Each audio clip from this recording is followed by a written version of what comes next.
In 3.5 years, I've done more for the black population than Joe Biden has done in 43 years. Actually, he set them back big time with his crime bill, which he doesn't remember. I've done more for black Americans, in fact, than any president in US history, with the possible exception of another Republican president, the late, great Abraham Lincoln. Now, he's done more for black Americans than any other president in US history, including the one black president in US history that preceded him. Is that what we're saying? Welcome to this week's edition of How the F*** is This Guy in Charge?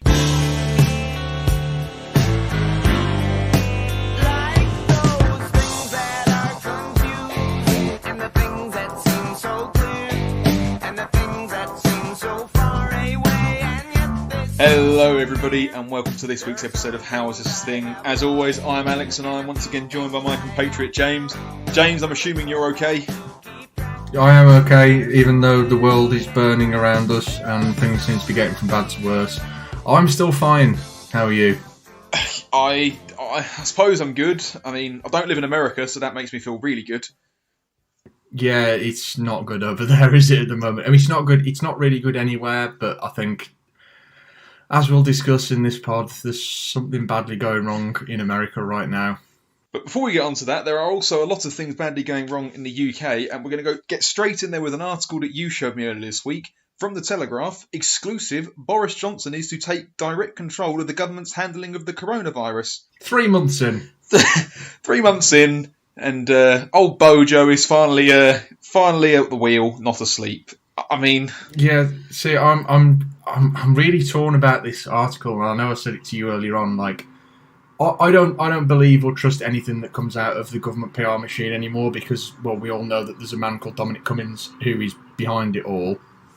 Just bear with me a second. I'm just closing this window. I'm recording this in the spare room at my new office desk, and there's a fucking lorry going past. Of course there is. I don't tend to believe anything comes out of the government PR machine. We all know about Dominic Cummings. God knows he's been in the news enough lately, being the Malcolm Tucker-esque spin doctor that he is. But, I mean, part of me wants to believe that this story isn't complete ignorance of the fact that this man is the Prime Minister, and it's not like taking the piss out of the entire population by putting something out there that we should apparently be celebrating, you know, that the Prime Minister's back to take charge 3 months into a deadly pandemic. Part of me thinks that this is actually a bit of a PR campaign that's being done by the government to sort of draw a line under all of the bad stuff that happened during the peak lockdown, which we're now sort of coming out of. And it's like almost like a mechanism to say, right, he's back now. Like, he wasn't in charge for all of that stuff, so don't worry about any of that stuff. But now he's back to save the day. And I just feel like, I mean, we had a situation with lockdown where not only were we bolting the stable door shut after the horse had bolted, the horse had just won the Gold Cup. The horse was long gone when we shut down the country, and now I feel like the Prime Minister's coming back. Notice how I nearly said president then. Notice that the Prime Minister's now coming back suddenly to, like, take charge. Like, you've been in charge of this country since December last year, mate. See, the thing is that I completely agree with a lot of the things you're saying, particularly with regards to this notion of things kind of being done too late. Like, why are we supposed to believe that, you know, everything that's happened up until now has been quite frankly disastrous, but it's okay because the Prime Minister's back to save the day now? Well, it's 3 months. You know, I appreciate that he did have the coronavirus for a decent chunk of it, but what different? You know, we're kind of in this, hopefully in the stages of coming out of it now. It's why it alarms me that we're suddenly putting we're creating apps for track and trace, and we've really ramped up our efforts to get COVID-19 tests done. We needed those 6 weeks ago, 2 months ago. Like, what, at this point, it's not that they're not still useful things for us, but their beneficial effects are completely minimised by, once again, our complete lack of urgency with dealing with this. You know, you're talking potentially about, you know, testing and particularly things like the track and trace with an app to sort of gauge who you've come in contact with, potentially causing tens of thousands of lives, basically by the lackadaisical attitude of the government that was apparently not being helmed by the Prime Minister at any point in time, whilst he was skipping 5 Cobra meetings and shaking hands with terminally ill patients. So this is the thing, that article raises more questions than it answers for me, because in one fell swoop it asks the question, who has been in charge then if the Prime Minister hasn't been in charge for the last 3 months? And also, why is he in charge now if he wasn't then? And I think that particularly the former of those two questions is really important. Like, who has been calling the shots in all this if it's not been Boris Johnson? And why has that person been calling the shots? Is it Dominic Cummings? Is it Matt Hancock? Who is it? I think we all know it's Dominic Cummings, don't we? Well, yeah, and as much as it might come across as this is party political bias, because believe me, the stuff on both sides of politics that I find abhorrent, and we'll cover some of it in this episode, no doubt, but it's not just about, oh, it's the Tory party and I don't like the Tories or anything silly like that. It's not as immature as that, although some people do seem to be negating the argument down to being something like that. It's nothing to do with that. This is about the fact that whoever you voted for in any election at any time in history, people deserve better leadership than this. Like, this is a man who has gone missing through a good sort of last 3 months of the country's history, which have been devastating. And things have happened that apparently he's not actually been in charge of. And well, he was too busy getting divorced, James, wasn't he? Well, he was too busy, yeah, and disappearing and disappearing for weeks at a time between Prime Minister's questions because Keir Starmer was asking him nasty questions, and then people were moaning who were supporters of the Conservative Party saying, "Oh, the media are asking really awkward questions, and they're not being nice." And they're like, "Yeah, of course they're not. They're not there to make your day better. They're there to ask questions." And questions that need answers, and when you can't answer them, you can't run away for a week if you're the Prime Minister. And like I said, this is not a party political issue. This is just a basic thing of whichever side you support, whatever politics you have, there's got to be some basis of what's acceptable. And if I voted Conservative in the last election, which I didn't, but if I did, I'd be massively disappointed. And if I voted Labour in the last election and they'd have won, and this was Corbyn, I'd be absolutely devastated and disgusted as well. It's nothing to do with which party it is. This is basic leadership at a time where the country's in great need of some direction. See, I get into the party politics debate quite a lot with people. Bearing in mind, I'm relatively working class. I work in a working class environment with working class people who all vote Tory for some ridiculous reason. But I get accused of this quite a lot in political discussions. They all sort of say, "Oh yeah, we know you're bound to vote Labour. You're always going to voted Labour." And I say the same thing to all of them: is that I'm 28 years old. I've voted in 4 elections. I've never voted for the same party twice. So, and that's a personal attitude towards saying that I don't buy this nonsense that in fact I voted Labour at the last election. That's the first time I voted Labour ever. So that really muffles the argument that about this, any notion that people hate the Conservative government now because they've always voted Labour. Well, no, because I've only started voting Labour in literally the past year. And I have voted Conservative in the past when I was 18, which I regret, tastefully now. That's the thing that annoys me about anyone who's questioning the fact that we are, as it stands, sort of second only to America. We'll discount China because they've never been telling the truth about their stats. But we're second in the official figures to America now in terms of death toll. This is not acceptable on any level, on any metric, in any way, shape or form. And why is it that if you are even slightly left of Boris Johnson, you can't ask these questions? And these are the same people that I see on Twitter who would be absolutely frothing if this was the opposite. If this was a Labour government, they'd be in the streets. This is not fair. Just because he's the man who delivered Brexit doesn't mean that you might be a hero to the Brexiteers. It's irrelevant now. This is a different matter, and it's just double standards. It's double standards not to hold people to account, and the media exists to hold people into account. And I'm a massive critic of the media. Bear in mind, in terms, especially the tabloid media and things like the Sun and the Daily Mail, like I can't stand them. But at the same time, the media in all forms exists to hold the government to account, and we exist to hold the government to account. So when you have an article come out, and this is why it's wound me up so much, saying that Boris Johnson's now going to take control, it's a massive insult to the people who voted for him in December, because where's he been? It's like Winston Churchill popping up in 1943 and saying, "Right, I'm in charge now." That's great. The Battle of Britain's gone and the Blitz has happened. Nice of you to show up, mate. Well, this is one of my little bugbears as well, is that people are criticising Keir Starmer a little bit, basically saying that he's pushing Boris Johnson a little bit too much for questions, and that he should be supporting the Conservative government in the times of a crisis. Now, I completely disagree anyway. I don't particularly think he's been overly pushy. I think he's been surprisingly collected in his way of approaching and challenging him. Now, you and I have both, I can't remember if we've ever said it on the podcast, but we've both quite openly said that, at least in private, we've actually been quite impressed with his, albeit brief tenure as the leader of the opposition, because he's managed to ask the important questions, but without basically getting into a huge debate, and without being hugely controversial and being hugely confrontational about it. And even in what I would describe as actually quite an effective, I mean, he's a solicitor, so it doesn't surprise me in the slightest, but quite an effective way of, asking questions, but without, tearing the government apart. People are still saying, oh, well, he should be supporting the government.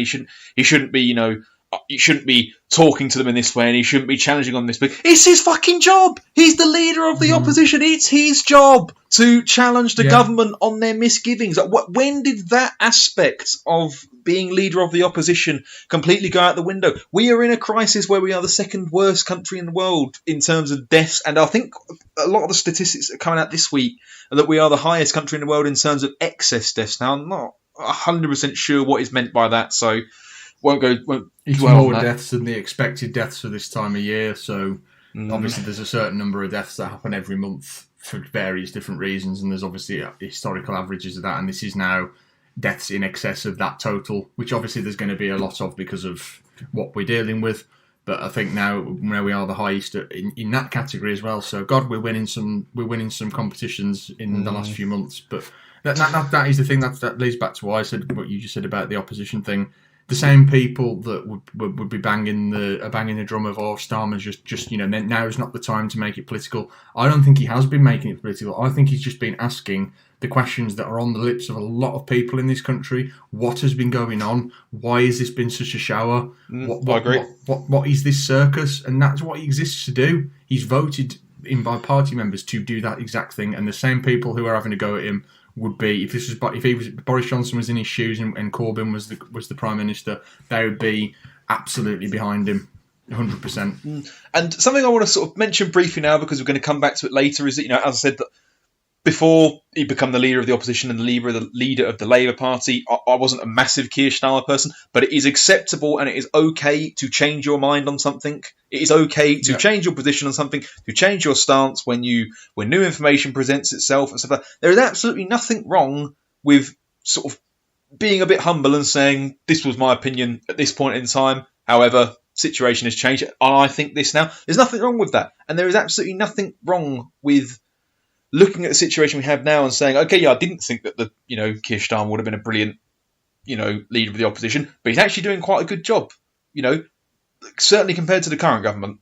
But that's in the position he's in. And speaking of people in positions of power, we inevitably have danced around the joy that is Dominic Cummings. Now, we're probably a little bit late to the party in recording a podcast about Dominic Cummings because he's out of the spotlight a little bit at the moment. We're not going to let him get away with that, are we, James? No, we're not. And the story's out of the mainstream of the media, but the story's not gone away, and the legacy of this story will probably, in some degree, haunt the Conservative Party over the course of its tenure in power, and certainly will probably leak into the next election. Now, I don't think we need to explain to anybody what the Dominic Cummings situation was, because people all over the world sort of know about it. But he allegedly broke lockdown in quite a spectacular way several times. He has basically been dragged. He's basically been dragged into this big political storm where him as an unelected political advisor seems to be impervious to criticism from his own government. They're all back to support him. Now, obviously, as sure most people also know, that Dominic Cummings was the architect of the Vote Leave campaign in the 2016 Brexit referendum. He's also now chief advisor to Boris Johnson, and without going into too much of the detail of what happened with the break of lockdown, the whole of his story that he came out with, he was given a platform in the Rose Garden, which is unlike anything I've ever seen before from an elected advisor, and the level of protection and the sort of platform he's been given to defend himself has been staggering, to be honest. What are your thoughts on his story of what happened in his lockdown breach? I mean, anyone who sees that story and doesn't think that it's a clear lie, I don't know what to tell you. It's lies upon lies. I mean, the whole Bernard Castle thing is it reaches the point of farce. Like if this was an episode of The Thick of It, you'd be like, wow, this is unbelievable. Like there's no way this would happen. And some similar things do happen in The Thick of It, funnily enough, which have been mentioned several times on social media, even by the cast and creators of The Thick of It, who must be having a field day and thinking of how prescient their show was, even though it finished in 2012. But the thing that's come out of it that really scares me on a larger point is nothing to do with the breach of lockdown so much as Dominic Cummings made a comment when he was in the Rose Garden delivering his hour-and-a-half defence of himself in the most unconvincing way possible.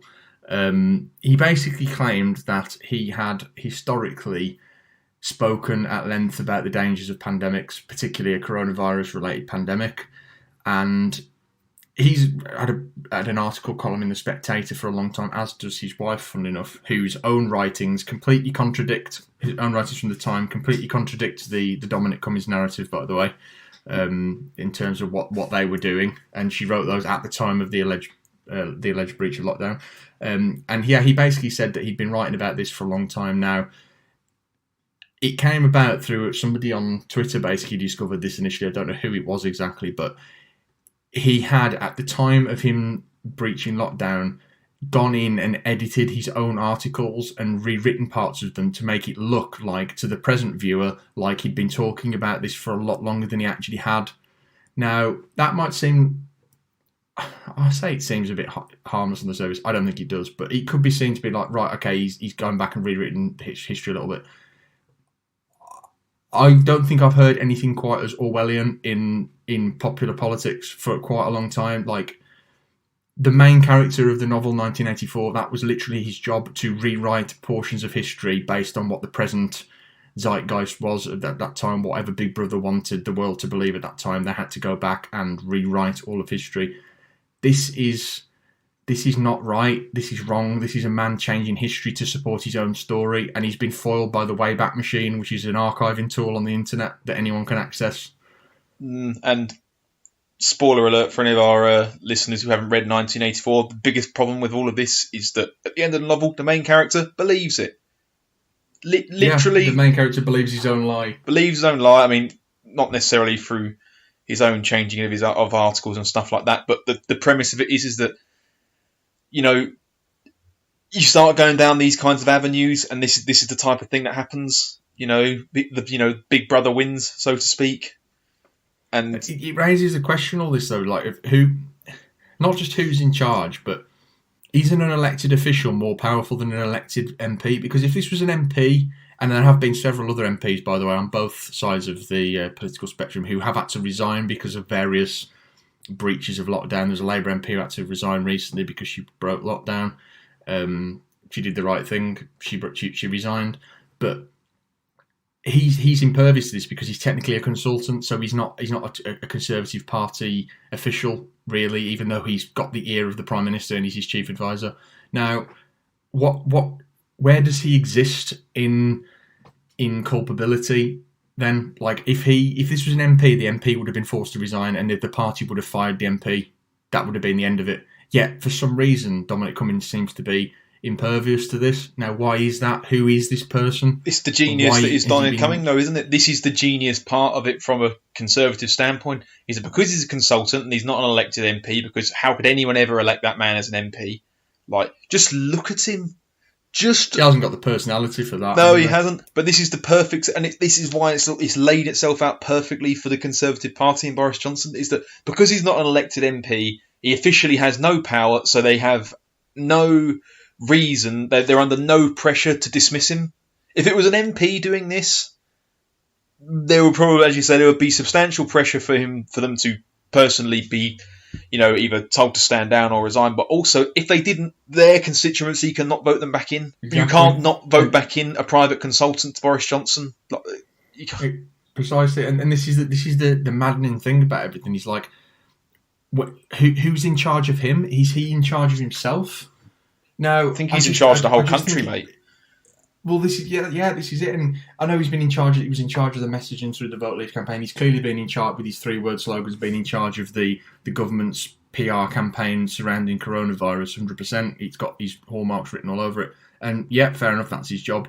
But he's this consultant that inexpendable to the party that he will essentially give them mass reputational damage, which he has now. Boris Johnson looks weak as he's ever looked now because of his failure to act in any decisive way. Like I've said it to you at the time, any private business, if they have an employee who's given their company reputational damage in some way by doing something, they will be fired the next day. Like they wouldn't even go back to their desk in the morning; they'd just be gone. Now, this is a private consultant. Like how vital is he? What is he? And what does he? What would he have to do to get sacked? And on the other side of it, there's been a lot of people, and these are the people that have almost frustrated me more than Dominic Cummings in this.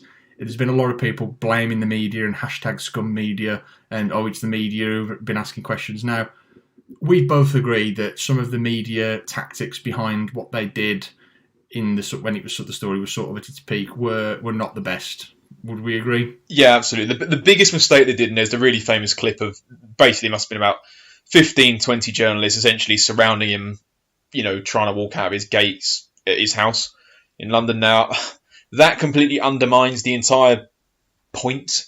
You're completely undermining the point that you're trying to make, and it ends up shifting the dynamic to making him look like a victim who's being harassed, which is exactly what you're trying not to do.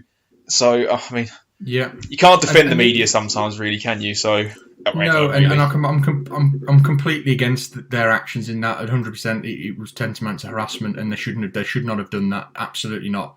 And they in effect made a rod for their own back because they turned the story into being about the media treatment of Dominic Cummings rather than Dominic Cummings has unapologetically broken lockdown probably twice or three times, and he's still not apologising for it, and yet the government won't do anything about it. They turned the story against themselves in a way, and not everyone. But enough of the media did to sort of make this, the general consensus of this country seem to sort of turn against the media.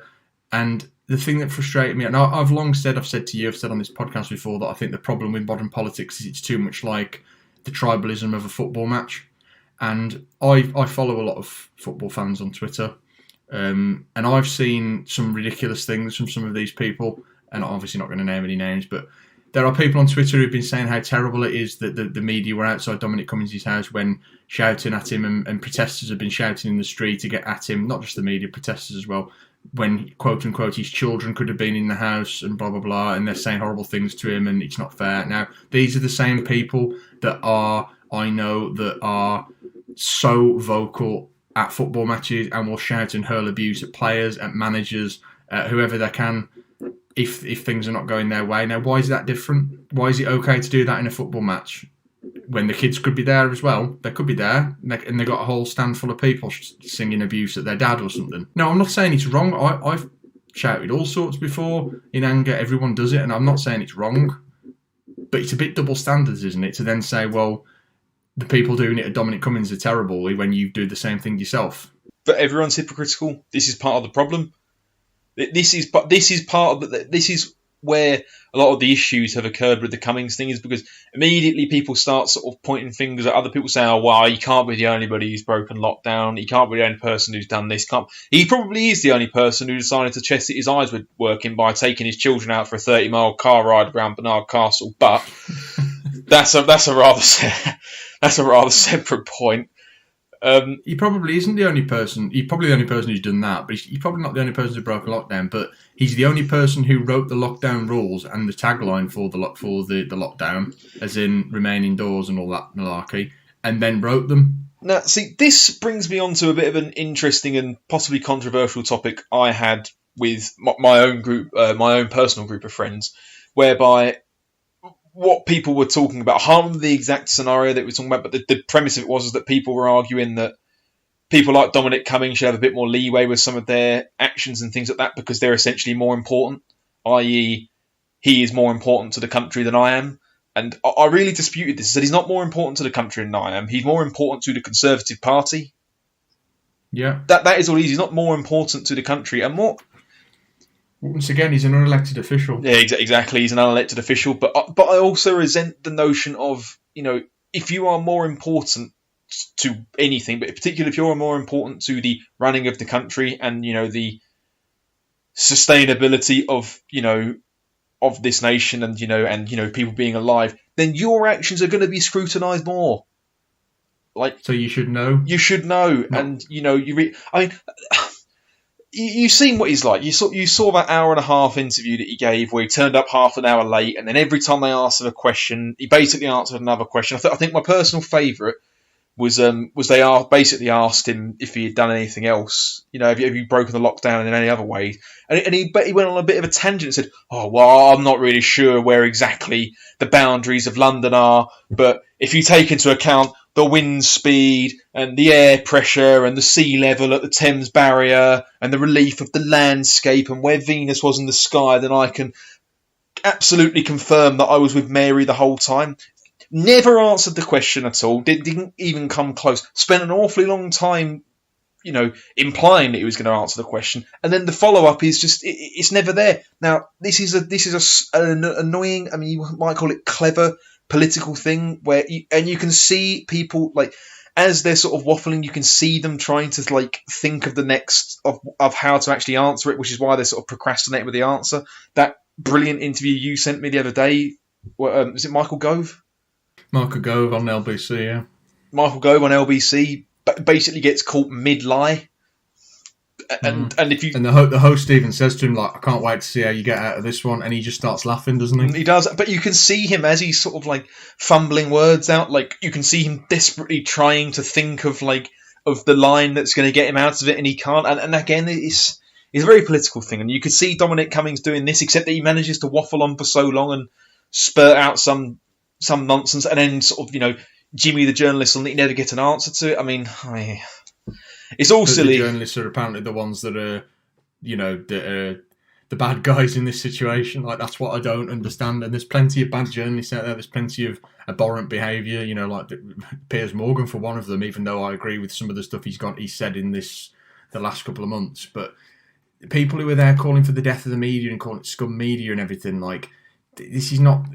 What are you calling for? What do you want to replace it with? And not the same people who were saying, "Oh, it's the BBC's left-wing bias." The BBC had the editor of Guido Fawkes on there on the evening of Dominic Cummings's Rose Garden rant. They had the guy Guido Fawkes is a famous right-wing Twitter account / blog, which is clear right-wing views.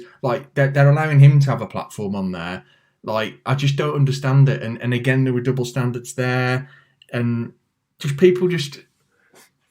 same people giving him a pass and all this stuff are the same people who'd be throwing the book at a Labour leader or anyone on the left for that matter. And this scapegoat, the quote unquote lefties, if you don't agree with the government, I'm actually seeing the phrase unwashed lefty. Double standards floating everywhere around in the world, though, James, particularly in the government. It's not just our government, though, is it? To segue nicely into another part of the world. No, it's very easy to look at Britain, I suppose you could say, and think that we're, fumbling around incompetently, which is, naturally what you would do when you've got a bouncy castle in charge. But, there's always time for America to sort of, say hold my beer and do it themselves with their own jelly baby in charge as well. Yeah. And Donald Trump's had a hell of a week, as expected. It's getting worse. I said to you a few weeks ago, it might have even been on one of our previous podcasts, actually, that Trump, for me, in 2015-16 was a bit of a joke. And he was certainly a joke when he was running when no one thought he was actually going to win. Now he has absolutely gone off the rails. Now, he's long since stopped being funny now. It's gotten to the point of just utter ludicrous stuff now. He's not a joke anymore. He's not a clown anymore. He's a dangerous, dangerous man who seems to be mentally breaking down as time goes on. And you only have to look at the car crash that is his Twitter feed to see what sort of man he really is. Yeah, I mean, I straight from the offset think that there's always a bit of a weird dynamic, in my opinion anyway, of having anyone in a particularly sort of important political position, but especially the actual president of the United States, being as vocal as they are on Twitter. Now, I find the whole notion of that a bit silly, and I think if I was a senator in the US, or if I was, in the political spheres of the US, I would have a massive problem with the President of the United States basically being able to tweet out as a hobby in the way that he does, like he did when he was a game show host, like an idiot. He spends more time on Twitter than I did when I was furloughed. And he's the President of the United States. Like, let's just take a very brief glance into today. So today we are recording this in the evening of Wednesday, the 3rd of June, 2020. Now, you'll notice a bit of a theme in his tweets, mainly that they all seem to focus on himself because he's the biggest fan he has in the world is himself, and the one thing that's more important to him than anything is his own image. He's image conscious, and these are some tweets he put out 6 hours ago. In 3.5 years, I've done more for the black population than Joe Biden has done in 43 years. Actually, he set them back big time with his crime bill, which he doesn't remember. I've done more for black Americans, in fact, than any president in US history, with the possible exception of another Republican president, the late, great Abraham Lincoln. It's not even close. The Democrats know this, and so does the fake news, but they refuse to write it or say it because they're inherently corrupt. If you watch fake news CNN or MSDNC, you would think that the killers, terrorists, arsonists, anarchists, thugs, hoodlums, looters, Antifa and others would be the nicest, kindest, most wonderful people in the whole wide world, capital letters on all of those last three words. No, they are what they are. Very bad for our country with the capital C. Now, he's done more for black Americans than any other president in US history, including the one black president in US history that preceded him. Is that what we're saying? Well, that was going to be my initial point, is that I find it a little bit hard to believe that he's done more for the African-American community than, say, Barack Obama. Bit ludicrous, even remotely involving himself with Abraham Lincoln as well. That seems a bit of a far-fetched comparison. But it's purely an ego thing with him. Every tweet that he puts out comes back again. He will mention fake news, which is anything that doesn't agree with him, basically. And he'll mention himself, like, it's all me, myself, and I. And then the other thing he's been doing lately, he's just tweeting random things out in capital letters, like fake news with no context. He'll just tweet that out. Or my favourite one recently, he just tweeted out China. Is it a boredom thing? I mean, okay, so in the lead up to this podcast, James, you recommended that I watch an episode of a Netflix series called Dirty Money, didn't you? And there was one particular episode that focuses on Donald Trump and a lot of the sort of, not so much his presidency, but a lot of the stuff to do with his business ventures and stuff like that before it. And something that I can't remember who it was, but someone they interviewed who was well known with Trump basically described him as lazy. At one point, he said he's lazy. His business attitude was always lazy. That he was always expecting other people to, like, always waiting for the phone to go off for him.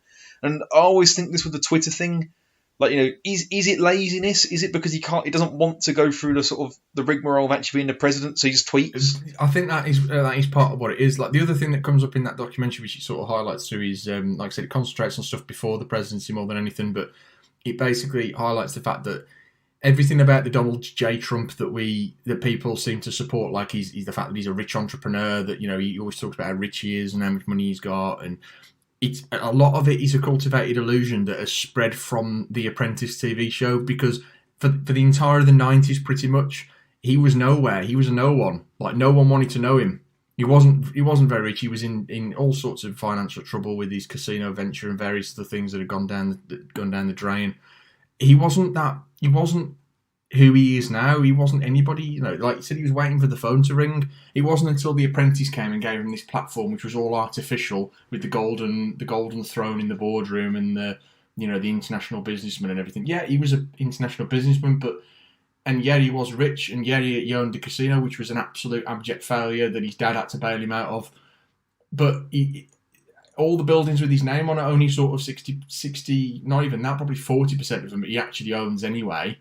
He just licenses his name to them. He had Trump University, which was an absolute farce that was basically a string of lawsuits because it didn't deliver on anything, because it didn't really exist. It was essentially a con. Like, this man is not who people think he is. And if you look back in history, you can see that. Am I right in thinking as well that there was at one point, there was a big thing about one of his business ventures where he was basically going around giving conferences and then trying to get people just to sign up for $35,000 to basically get, like, personally tailored advice on how to invest in real estate? That was, for my money, listening to that, was tantamount to a Ponzi scheme or a pyramid scheme. Yeah, that was Trump University. Oh, that was Trump People, University. yeah, people paid for tuition fees for it that it basically didn't exist. Like it wasn't a real thing. It was all an illusion. And this guy he's more Del Boy than anything. Like he's not this internationally successful multi-billionaire guy. Yeah, he's rich. I mean, his dad he inherited a lot of that from his dad, though. Fred Trump, who was a property magnate in the 70s and 60s and whatever in New York, he inherited a lot of that. You know, his dad gave him £1 million to start. You know, that's a hell of a foot in the door. He describes it as I received the only leg up I got was a small loan of $1 million from my father. This was in like the 60s and 70s as well, so $1 million then is worth a hell of a lot more than it is now. How is that a small loan? Yeah, what's a big loan then? Yeah, exactly. That's what I want to know. One of the sort of more unusual things I found about that documentary, now I don't know much about Fred Trump, which is Donald Trump's father, but it weirdly seemed to portray Fred Trump as more of an actual entrepreneur and more someone to be admired in a weird way.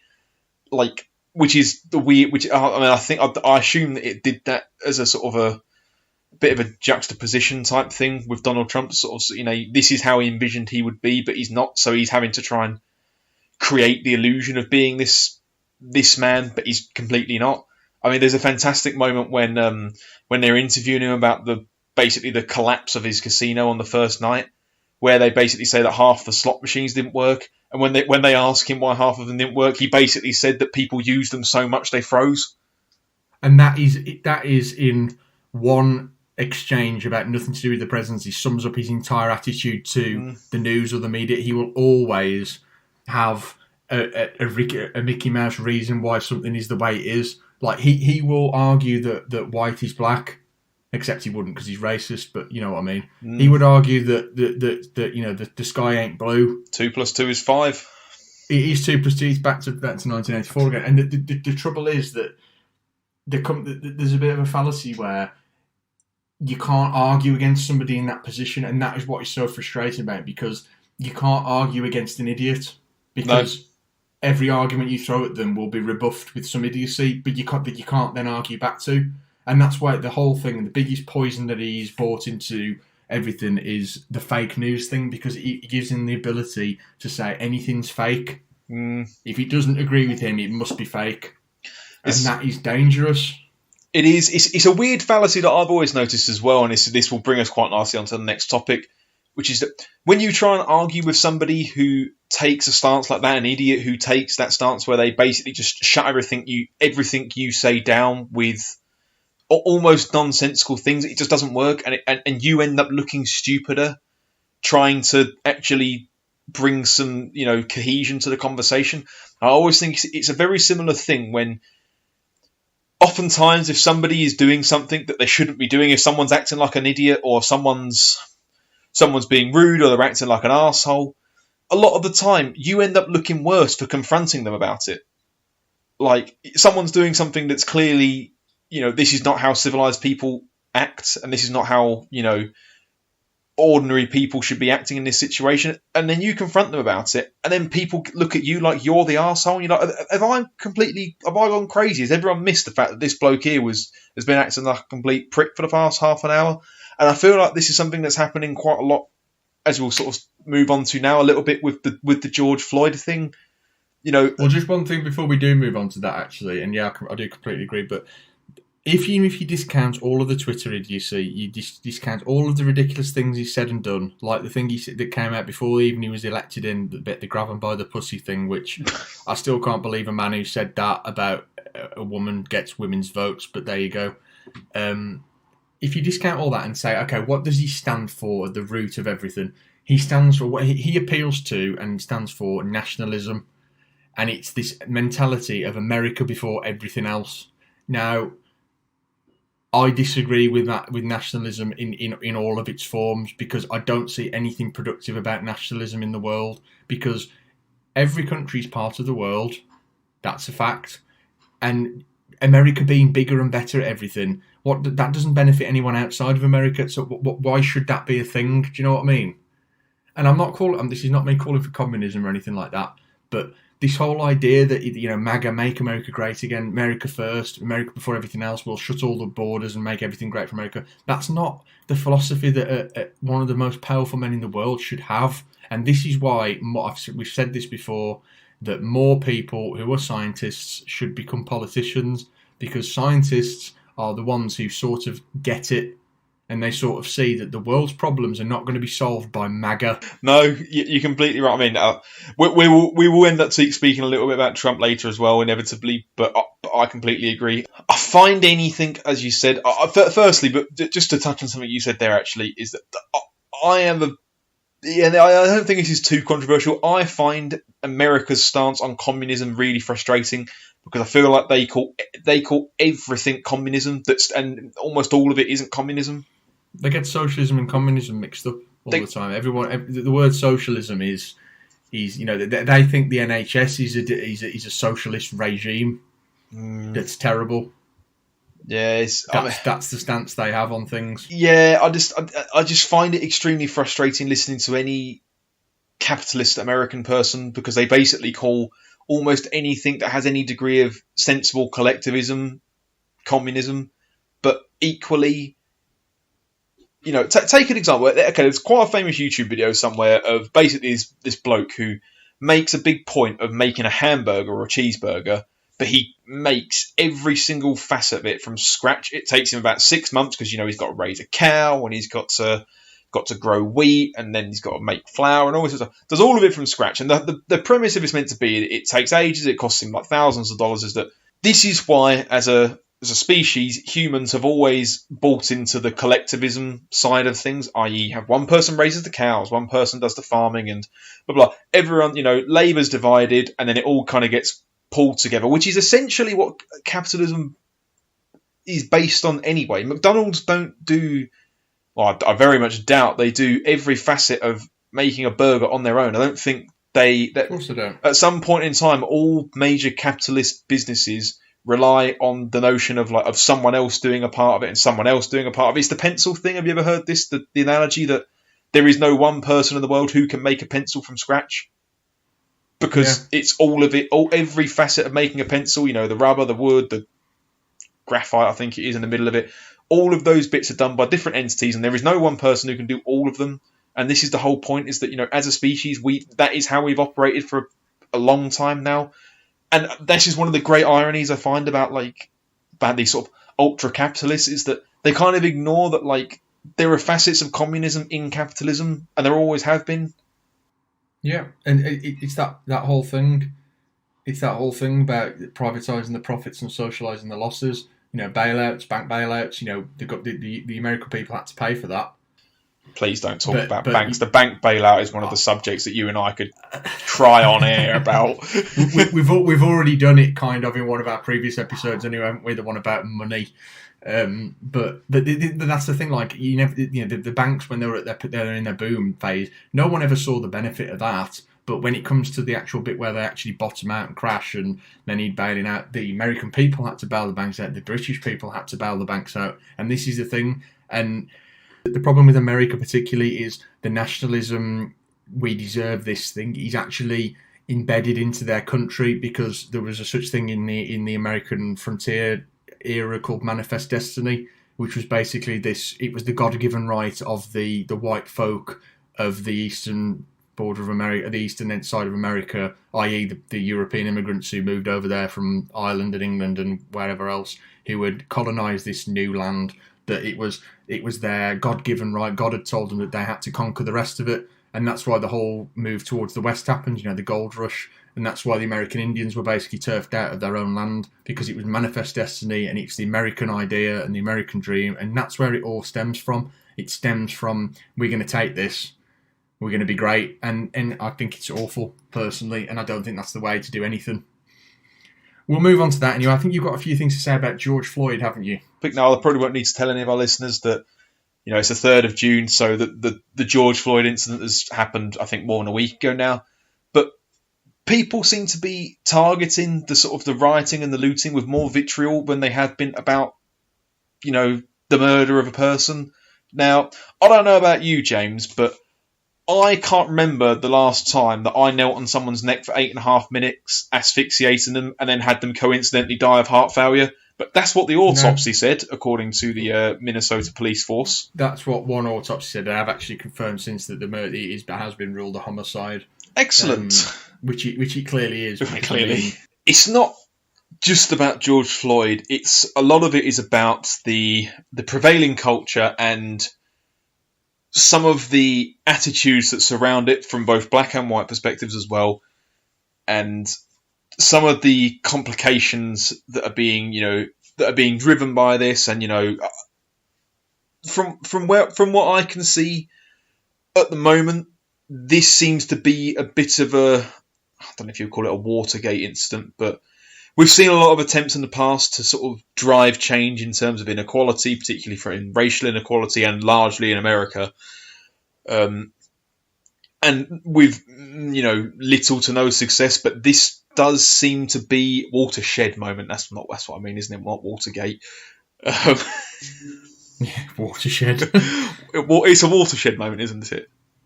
Yeah. No. It feels like in a lot of ways, in an already tense year. Let's be honest with you, like politically and socially, and in all respects. God, I can't think of a year like this in certainly in our lifetimes. But I think it's the straw that broke the camel's back, and I think a lot of frustration. Both, I would say, some of the looting and stuff. That is a negative element of it. I'm not in support of looting or anything like that. Absolutely not. But I think it's a straw that broke the camel's back in terms of a lot of poisonous attitude that has been sort of kept in, and he's actually been actively encouraged by certain leaders in the world. So, yes, most notably, are you suggesting that Trump is doing this, or am I losing the plot here? No, he was.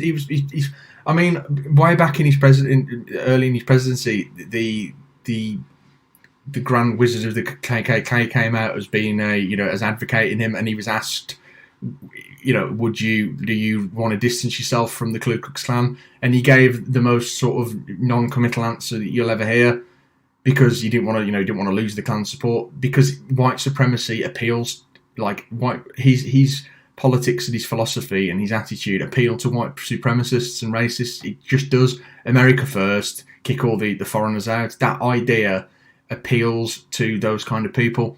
And he has been since that. Yeah. You might have said, it's very sad that this person's been killed, but he's gone at the protesters with full bore, and he's encouraging this behaviour. So coming into a conversation like this as a white person is always a degree of discomfort in discussing this, partially because you don't want to be misunderstood, and partially because you don't understand a lot of the opinions, a lot of the experiences going around about it. Now, you and I have both agreed that, for me, that the issue with the looting and the rioting is, in fact, very much like the media surrounding Dominic Cummings, which is that it takes a focus away from the real issue. The looting and the rioting is a bit ridiculous for me. I think it's some people say that it's an equivalent response to the issue that's going. I would probably argue that's not the case. I would argue that it's probably not an equivalent response, in the sense that institutional racism is definitely worse than a few buildings being burnt down. However, I also don't think it's a productive response. I think that what you do is you invite people who... Okay, I'll tell you what it is. It's the zombie apocalypse syndrome. There are a lot of people who say, love the idea of a zombie apocalypse, idiots, basically. But they don't love the idea of a zombie apocalypse. They love the idea of society breaking down to the point where there are no repercussions for your actions. So if you wanted to punch someone or kill somebody, there's not a law enforcement, and there's not a structure that's going to hold you accountable in the way that it would now. And I feel like this is what happens with looting and rioting, is people pounce on a circumstance and try and use it as an excuse to do things that are ordinarily socially unacceptable. And are opportunistic about it. Now, to hit on both sides of that, I don't doubt for a second that there are definitely white people doing this as well, taking full advantage of the fact that, there is so many riots and various forms of looting going on that they just get involved because they can. So it's an opportunism thing on that part as well. But so for me, I do feel like it's an inappropriate response to an issue. On the other hand, and this goes back to what I was talking about earlier about when I was saying, that it is possible to change your opinion on something. I'm sure you and most of our listeners are probably aware of Colin Kaepernick, who was most famous because he knelt during the national anthem in America a few years back and continued to do so as a sort of a protest against, the brutal treatment of black people, particularly in terms of police brutality. And he got a lot of grief for it. And to be honest with you, I can't remember my exact opinion at the time, but I'm fairly confident that I thought it was I was like, it's a bit inappropriate. It seems a bit stupid.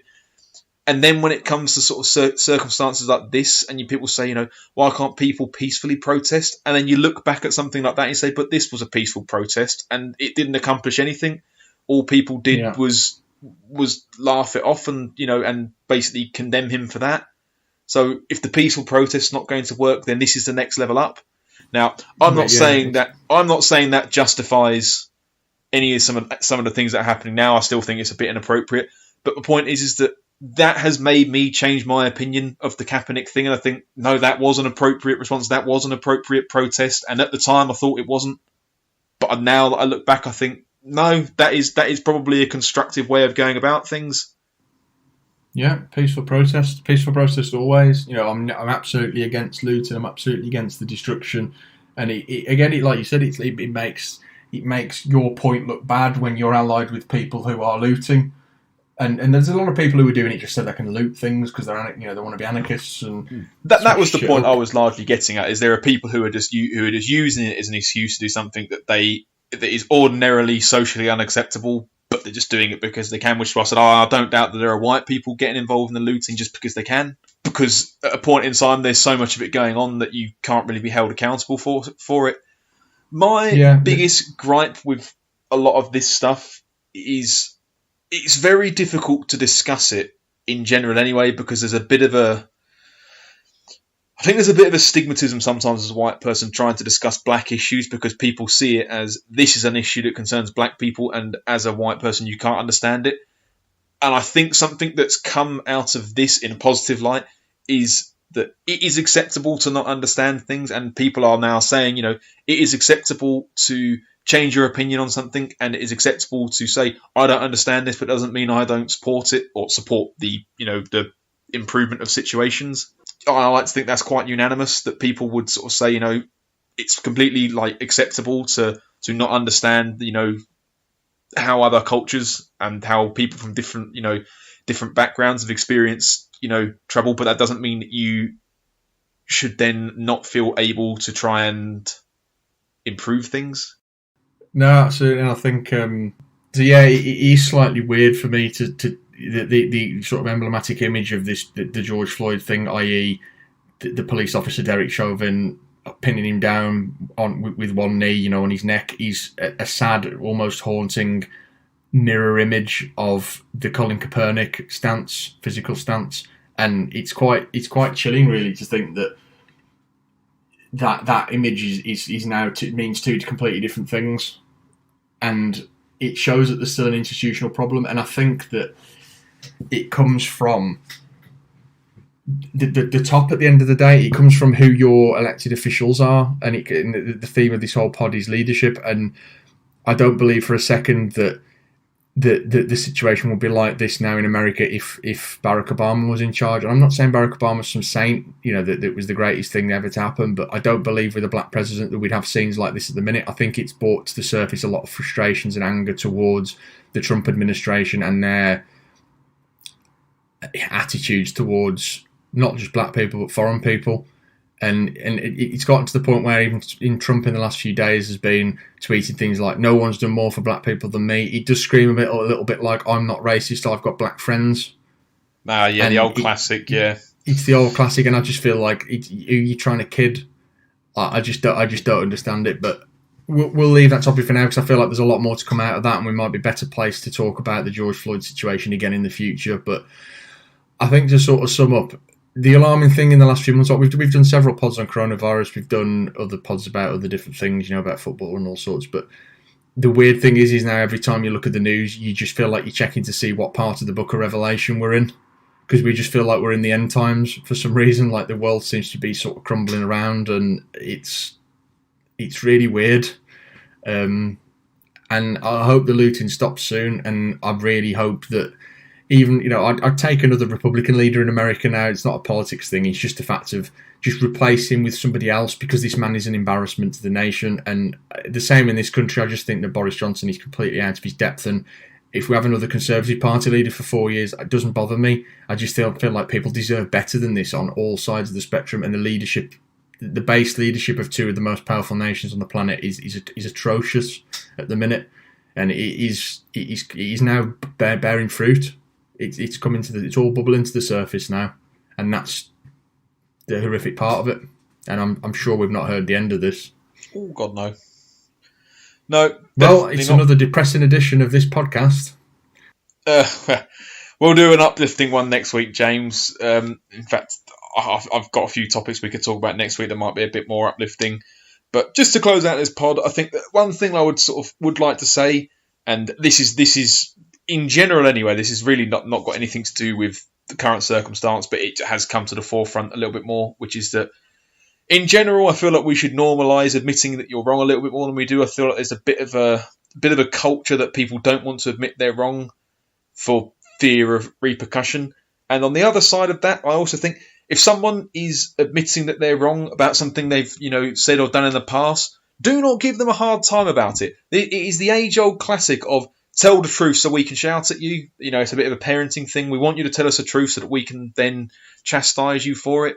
For me, if you want people to genuinely change their views and genuinely change their actions, when they are going about doing it, the response shouldn't be to then start going on about, well, I was telling you this years ago, this is why you were a knob back then, and this is why that opinion. Don't do that, because you're never going to get people to change their attitude and to change their stance and to try and look at things from a more critical perspective and a critical thinking perspective if when they try and do that, your attitude is to then chastise them about it because people have got no incentive to do it. So if people are going to sort of normalise the I was wrong about this back then, but I'm trying to take this attitude about it now, do not condemn them at the time. Let them do it and be constructive. Exactly, and I mean I don't have children, neither do you. But if I did have a son or something, or a daughter, and I had to give them, as I was sort of leading their way through life, the only advice I would ever give them, I would never impart my own political view on them at all. All I would ever say to them is pay attention to both sides, because you'll find that there's a lot of bias either way, and you need to listen to what both sides of an argument are in order to make a point, and don't argue and debate it, because it's important, and you get a lot of information from just listening to somebody else's viewpoint or something, and don't shout at them and call them wrong and all these other names and whatever. Just look at both sides, pay attention to both sides, and somewhere in between all that there's going to be a nugget of truth there, isn't there, somewhere? Don't just blindly follow the right-wing line because Boris Johnson's the one you voted for and you can't say anything bad against him, and likewise don't just say everything's bad that the opposition one that you didn't vote for said, because that's never really going to be true.